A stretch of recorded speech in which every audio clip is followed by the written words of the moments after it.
quarta dimensão, um reexame.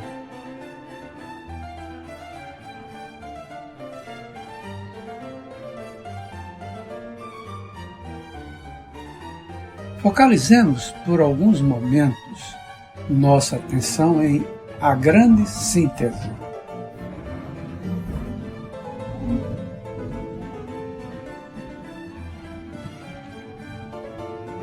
Começa o autor espiritual da obra a dizer que são errados os nossos critérios para criar uma quarta dimensão do espaço, permanecendo no espaço.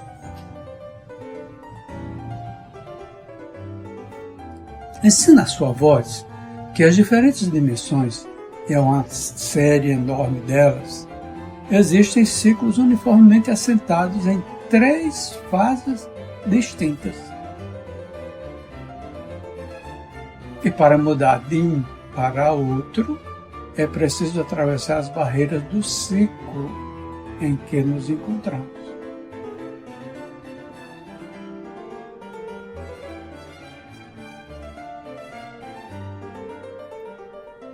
Diz o autor espiritual, o quarto termo que se segue aos 3 da unidade trina somente se pode encontrar na trindade seguinte. Devido à lei, em virtude da qual o universo é individuado por unidades tríplice e não quádruplas. Ubaldi, Pietro, 1984. É matematicamente possível representar tal incongruência que ele classifica significativamente de absurdo.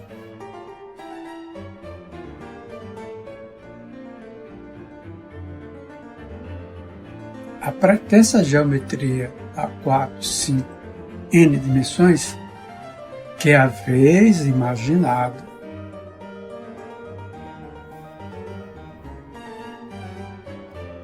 é, vê-se bem, uma extensão da análise algébrica e não uma geometria propriamente dita.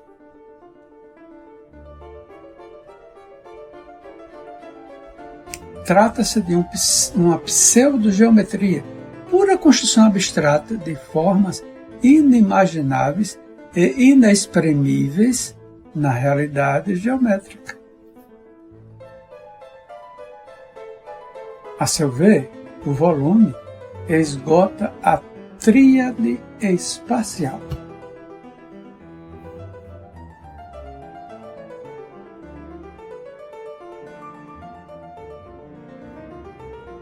Vejamos como é isso.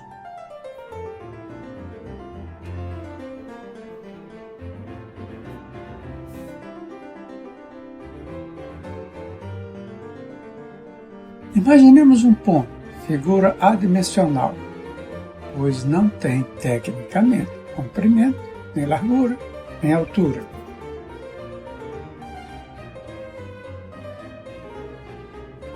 Apenas em sua representação gráfica se torna visível.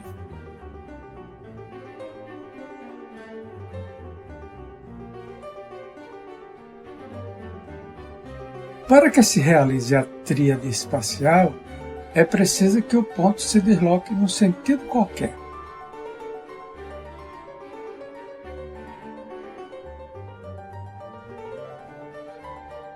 Suponhamos que ele se movimente uniformemente para a direita.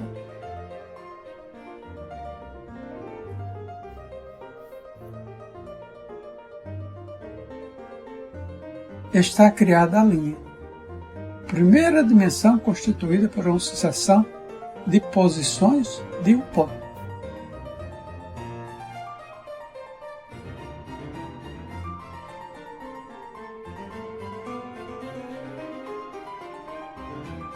Se o movimento seguir em frente sem nenhuma alteração, não produzirá senão uma linha contínua ao infinito, e somente isso.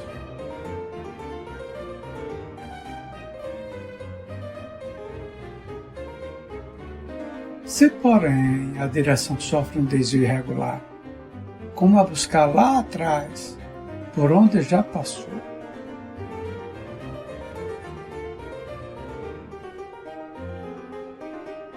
Reencontrar-se com o próprio roteiro percorrido, surgiu uma nova figura.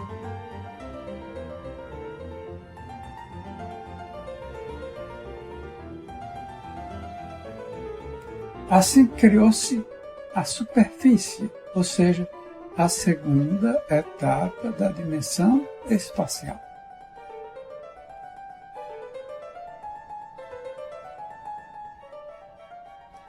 Também de um impulso variação semelhante àquele que do ponto produziu a linha.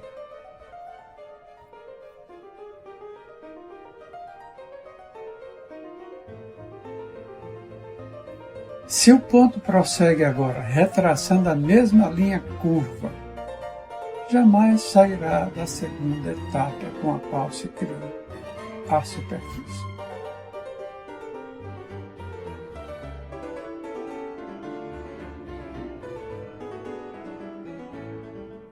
Se esta, porém, girar sobre um eixo imaginário, não mais a partir do ponto nem da linha, mas da superfície, estará criando a esfera, ou seja, o volume, terceira e última etapa em termos espaciais.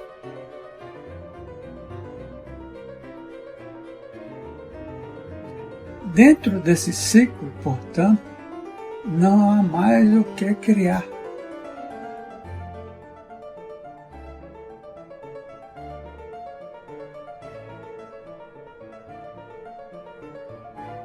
Prossegue a grande síntese. Chegados à terceira dimensão, precisamos, para prosseguir, dado o princípio da unidade trina,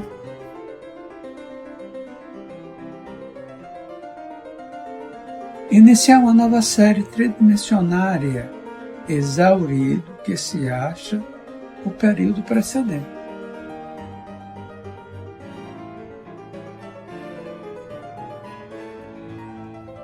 Na opinião do autor espiritual dessa obra prodigiosa, não há, pois, um tempo nem um espaço em sentido absoluto.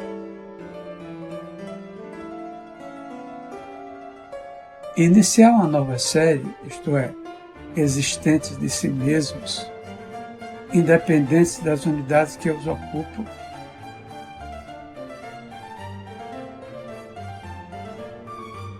ambos lhes são relativos e determinados por elas.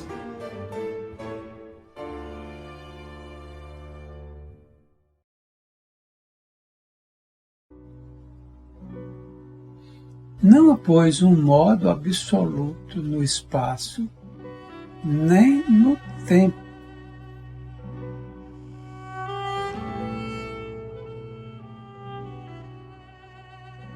Até mesmo no âmbito da matemática, segundo sua voz, somos prisioneiros da relatividade.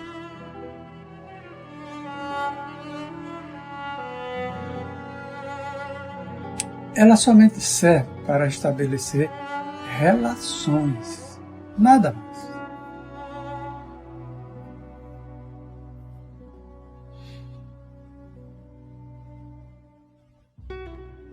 Se me perguntardes onde acaba o espaço, responder-vos-ei num ponto em que o onde se torna quando. Isto é, em que a dimensão espaço própria de gama se transforma na dimensão própria de beta.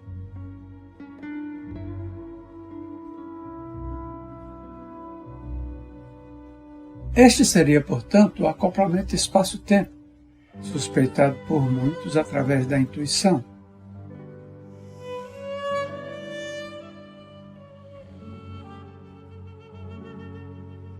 Mas ainda mal definido em termos humanos, dado que, no dizer de a grande síntese, até mesmo as dimensões evolvem com os universos.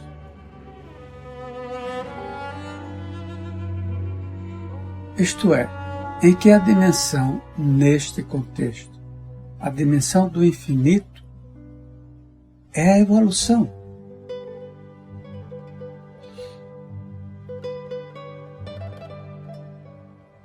Assim, em lugar de uma quarta dimensão incongruentemente acoplada ao espaço tridimensional,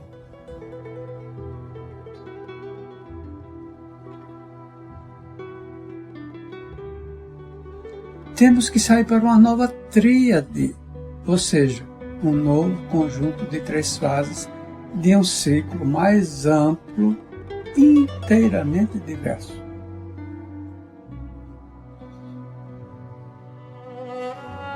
Não foi preciso o ponto mover-se para criar-se a linha?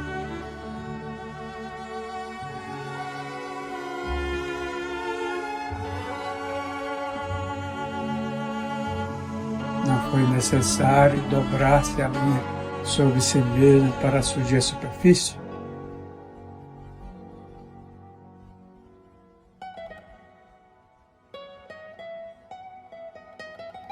E não foi indispensável girar a superfície sobre si mesmo para manifestar seu volume?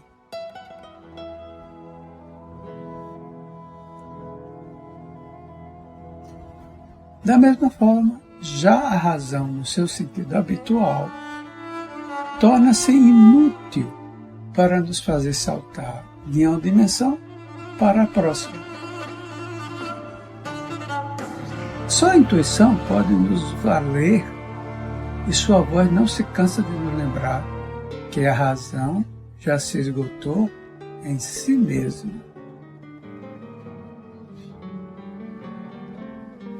A nova tríade é constituída pelo tempo na primeira fase, pela consciência na segunda e pela superconsciência na terceira.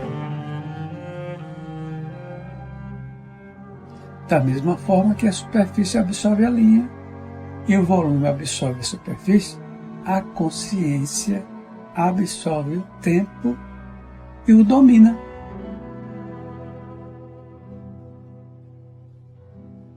A superconsciência absorve e domina a consciência, transcendendo, portanto, limitações espaciais e temporais. Chegando à visão do infinito, ou melhor, torna-se hiperespacial.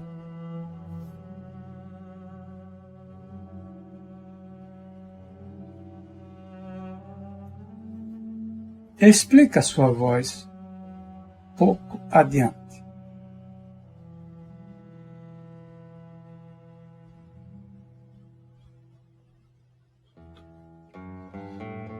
A superconsciência é dimensão conceptual volumétrica.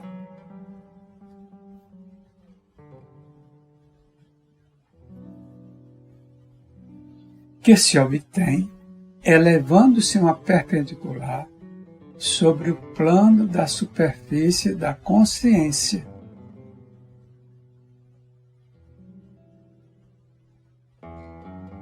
Para conquistar assim um ponto de vista fora desse plano, ponto único de onde se pode dominar o todo.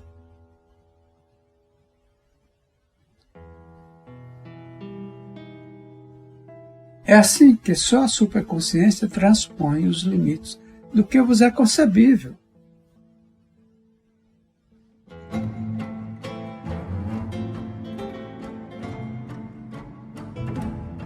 Domina o relativo pela visão direta do absoluto.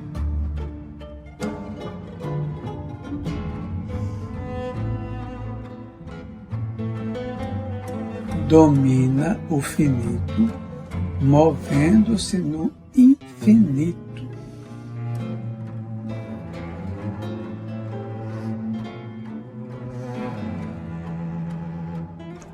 Deixa de conceber por análise para conceber por síntese.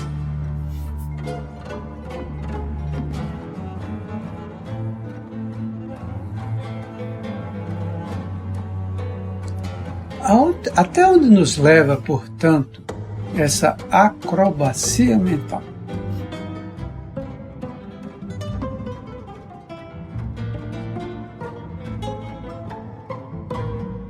A noção de que, ultrapassando barreiras de tempo e de consciência, podemos, com a superconsciência,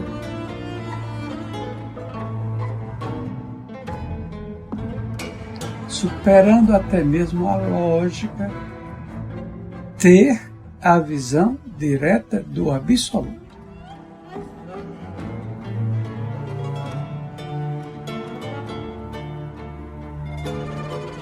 Não estamos aqui falando em visões místicas ou em estado de êxtase.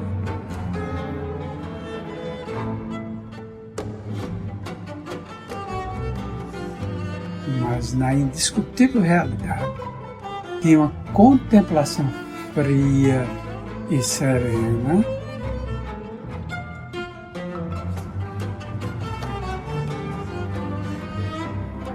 ainda que em rápido flash de uma realidade que usualmente nos escapa.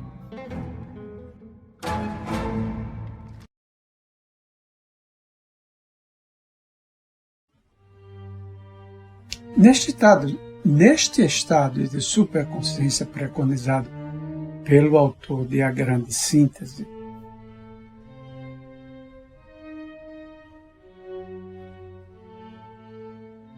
vamos de fato ao futuro e de lá voltamos para o que chamamos presente.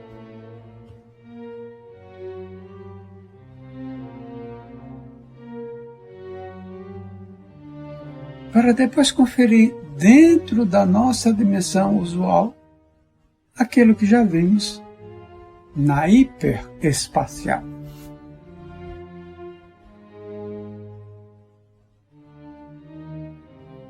Mas por que, diz a sua voz, que é preciso abandonar a lógica?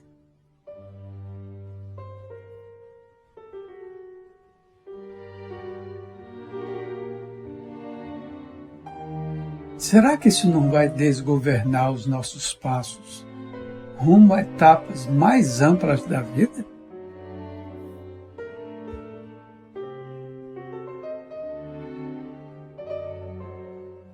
Por que a intuição, que ainda nos parece tão insegura e imprecisa?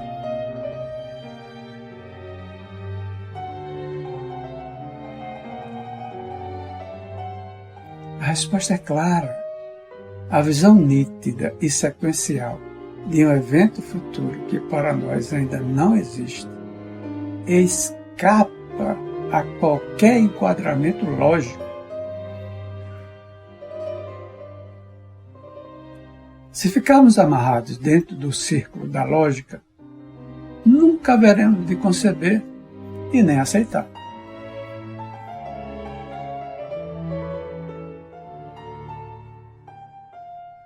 Uma realidade superior que, no entanto, é um fato, no âmbito, portanto, de outra lógica.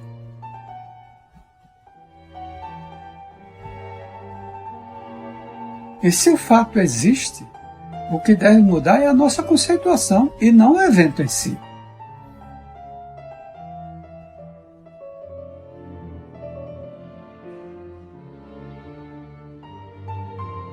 Se a lógica não nos serve aqui, temos que partir mesmo para a intuição, ainda que policiada.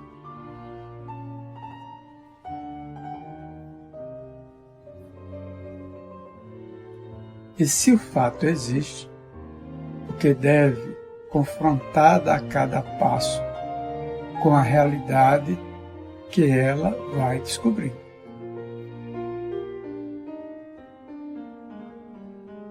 Por isso a sua voz nos sugere avançar pelos domínios do conhecimento, utilizando o processo da síntese, e não mais o da análise.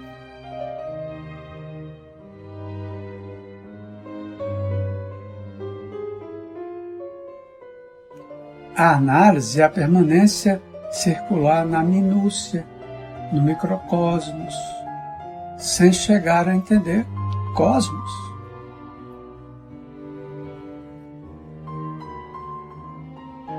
A evidência acumulada nos indica que é possível deslocar-se num sentido ou no outro da flecha do tempo.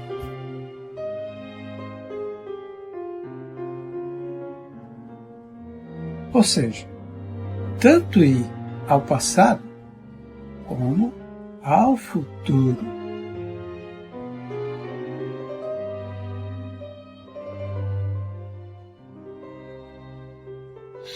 Inúmeras pessoas realizam essa proeza, muitas vezes até sem perfeita consciência da transcendência do que conseguiram obter.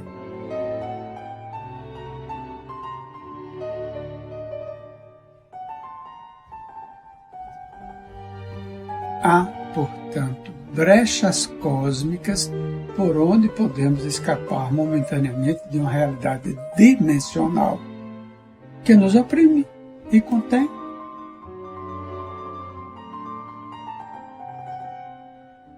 Para outra, em que a visão espiritual se amplia de maneira ainda inexplicável para nós.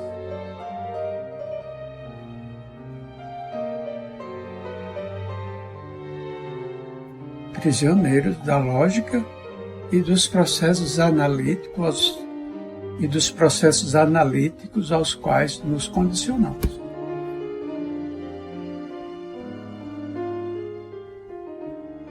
A todo momento, seres humanos iguais a nós estão escapando pelas malhas da dimensão em que vivem para uma incursão na que se segue.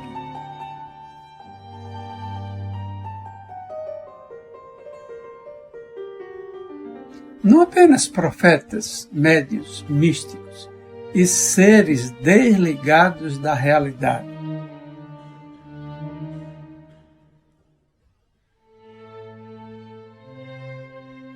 mas também a moça canadense que faz exame de motorista,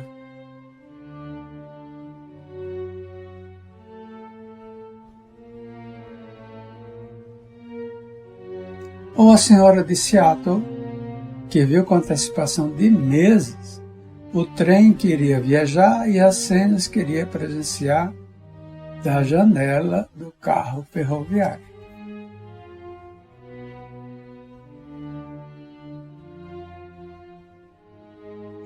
A memória e o tempo. Hermínio Miranda.